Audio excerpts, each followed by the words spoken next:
Tiene el uso de la palabra el senador Jorge Enrique Robledo. Muchas gracias, señora presidenta. A ver, yo voy a mirar pues como un panorama general de este asunto de la disposición de los residuos sólidos. Bueno, lo primero es señalar esto: estamos acercándonos a un momento de dificultades complicadas en este sector, porque de acuerdo con un estudio de planeación nacional, señor ministro, rellenos sanitarios, dice textualmente, de 321 municipios colapsarán en 5 años.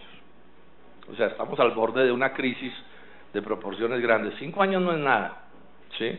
Y estamos hablando de 321 municipios. Y las informaciones, por ejemplo, hablan que en el caso del área metropolitana de Barrancabermeja, dice que el relleno sanitario del Carrasco está saturado, ya cumplió su vida útil y está a punto de colapsar. Estamos hablando de cosas graves. En Antioquia hay 43 rellenos sanitarios que responden por las necesidades de 80 municipios, y 22 de ellos, o sea, la mitad, tienen vida útil inferior a 2 años. Antioquia. Bogotá. En el caso de Bogotá, las advertencias, dice el director de la CAR, que la vida útil de Doña Juana puede ser de apenas unos 5 años. Y hay riesgos graves. Aquí hay una noticia de la semana pasada que se titula "Hay riesgo de deslizamiento en Doña Juana", que es el relleno principal de Bogotá. Advierten al alcalde Peñalosa. Está advertido el doctor Peñalosa. Ya hubo un problema de deslizamiento grave en años pasados que creó problemas bien serios. Entonces, la primera idea que quiero transmitirle a la comisión y al país es que aquí hay un lío. O sea, un lío que puede no ser fácil de resolver, entre otras cosas porque todos sabemos que encontrar sitios para rellenos sanitarios no es tan fácil.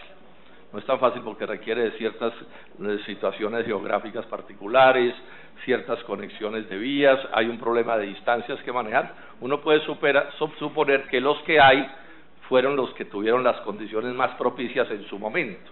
O sea que fácilmente esta nueva, llamemos, generación de rellenos sanitarios puede ser en condiciones más difíciles, más costosas y más complejas de administrar. Entonces es la primera idea. Dice también que se requieren que en los próximos 10 años invertir 3.3 billones de pesos para garantizar el 100% de una disposición final adecuada. Entonces es como el primer paisaje pues que muestro muy resumido de lo que está pasando. La otra cosa que yo pienso que vale la pena resaltar como un hecho es que en Colombia hay muy mala disposición de los residuos, porque lo que hay de reciclaje realmente es muy malo. O sea, las cifras son elocuentes al respecto, ¿no? Entonces, digamos, la tasa de aprovechamiento de los residuos sólidos en Colombia es de 17%, España 37%, Holanda 99%, Unión Europea 67% en promedio. En esto realmente es muy flojo. Inclusive se le pide mucho a la gente que recicle en el origen, pero después lo tiran al carro de la basura todo junto. Entonces la gente se siente como diciendo, bueno, pero esto qué sentido tiene que yo me meta en el camello de separar los residuos de mi casa y después los tiran todos al mismo sitio, y cuando llegan al relleno pues peor, allá sí vuelven y tiran todo al mismo sitio y no pasa nada. O sea que allí también hay una deficiencia grande. Y hay un asunto sobre el que quiero llamar la atención, que tiene que ver con la primera parte de lo que dije. Estoy haciendo una intervención creo que brevísima realmente, ¿no? Dice la información que 1.102 municipios, esto es bien importante para lo que viene, para la cierta crisis que podríamos tener, de 1.102 municipios disponen basuras en 360 sitios. ¿Esto qué es lo que nos dice? Que cada municipio no tiene su relleno sanitario, sino que hay un poco de rellenos sanitarios que son regionales. Bueno, que son regionales genera un hecho, y es que los costos de fletes pues tienden a aumentar porque hay, digamos, disposiciones, por ejemplo en Manizales hay que disponer, o en Caldas hay disposiciones bien lejanas cuyos costos de fletes no son bajos, y las tarifas de la basura en Colombia no son bajas tampoco. O O sea, cuando uno mira, eso viene pegado con acueducto, pero cuando se mira el detalle, son unos costos importantes pues para los bolsillos de los colombianos en un país de lo que abunda es la pobreza o clases medias que a duras penas logran sobrevivir. Entonces, si esta nueva generación de rellenos resulta tener, digamos, soluciones más complicadas en relación con las distancias, que es lo que nos dice este indicador, 1.100 municipios, 360 sitios, las cosas se pueden complicar todavía más. Bueno, el otro aspecto que quiero señalar en relación con los costos y con las soluciones que se vienen, es que este es un sector que fue privatizado a partir de las normas de 1990. En estos días la revista Dinero decía que este fue un sector en el que aparecieron nuevos negocios y nuevos ricos. Este sector particularmente de la disposición de basuras. El problema no es que haya nuevos ricos, porque el problema no es que alguien se gane una plata de más, el problema es que esa riqueza se hace sobre un aumento de los costos para el consumidor. Ese es el punto, porque pues nadie invierte dinero en un negocio si no es para ganarse una plata. Entonces, ya hoy son altos los costos de la recolección de basuras, se pueden hacer más gravosas las cosas más adelante. Yo no sé qué van a hacer en Bogotá, pero eso no es fácil reemplazar el Doña Juana, ¿sí? Porque bueno, hay una serie de realidades que están allí, y eso podría llevarnos a que en este negocio que tenemos se encarecieran más todavía los costos. Repito, por las razones que ya expliqué, de que casi que es inevitable que esta segunda generación de depósitos de basuras, ¿cómo se llaman?, de rellenos sanitarios, se haga en condiciones más complejas y probablemente en suelos más costosos. O sea, siempre han pasado casi 25 años desde que empezaron estas políticas. Insisto entonces en que nos podemos estar acercando a una crisis. Y en ese sentido yo termino diciendo esto.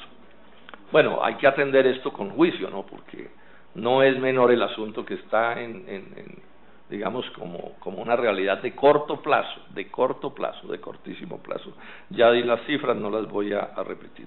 Pero sí creo una cosa, ministro, que se debería hacer, es hacer un estudio muy cuidadoso de los costos de operación hoy de todos esos rellenos. O sea, cuál es el costo de operación y cuál es la ganancia del operador. O sea, listo, son privados, bueno, pero hay una cosa a la que tiene el Estado derecho y deber de asomarse.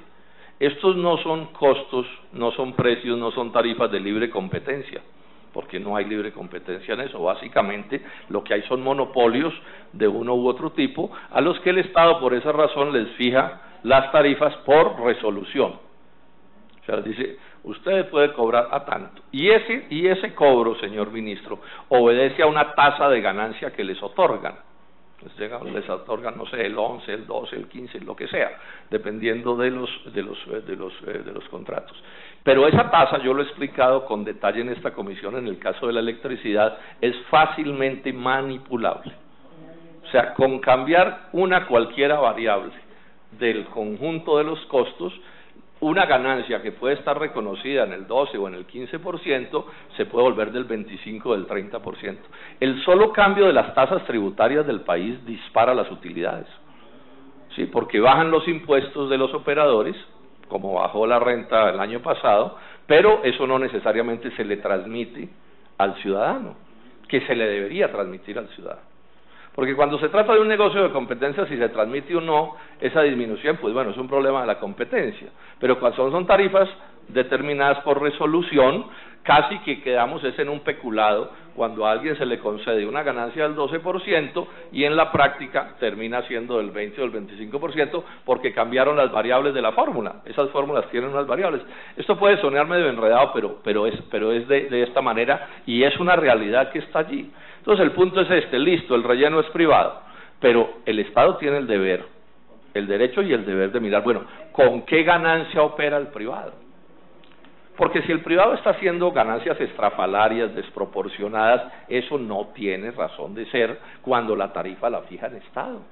No tiene razón de ser. Ahí lo que se constituye es, ahí sí, el abuso de la posición dominante del monopolio por la vía de un Estado alcahueta, ¿sí?, que le garantiza unas utilidades que no debería tener porque no se compadecen con el negocio y con los riesgos del negocio. Es más, tan no se compadecen que en el acuerdo inicial se fija una tasa de ganancia, una tasa de descuento, como si fuera, se quiera llamar, una rentabilidad. Pero repito, en los estudios de una oficina, en el caso de la electricidad, no hemos estudiado basuras, pero en el caso de la electricidad podemos demostrar que las ganancias que están obteniendo algunos de esos operadores son bastante más grandes que los pactadas. O sea, que entre lo acordado, el papel en la fórmula, hay una utilidad y en la realidad hay otra. Eso el Estado debería mirarlo con todo rigor por lo que hoy ya sucede, pero lo debería mirar con más rigor hacia adelante. Sí, porque en buena medida la viabilidad de encontrar otros puntos para rellenos sanitarios va a depender de los costos, salvo que se decida estrangular todavía más a los usuarios, que hoy ya están pagando una recolección de basuras bastante costosa. Esto, digamos, que es como llamemos una recomendación de tipo técnico. O sea, estamos en una crisis, los costos ya son altos, los costos pueden estar inflados, yo no tengo la certeza, lo que pido es que se haga una investigación al respecto, y si eso es así, esto puede dificultar cualquier solución en el mediano plazo ante una cierta crisis que se viene. Ese es todo el llamado que le estoy haciendo a la Comisión, o sea, a que entendamos que hay un lío ya ahí como una realidad inevitable. Además, los rellenos pues se llenan. No hay rellenos que puedan durar toda la vida. El problema es cómo va a ser la nueva generación de rellenos que aparezcan, ¿sí?, y con qué condiciones van a funcionar y cómo eso no se le va a volver un imposible a los usuarios pagar esas facturas. Muchas gracias, señora Presidenta.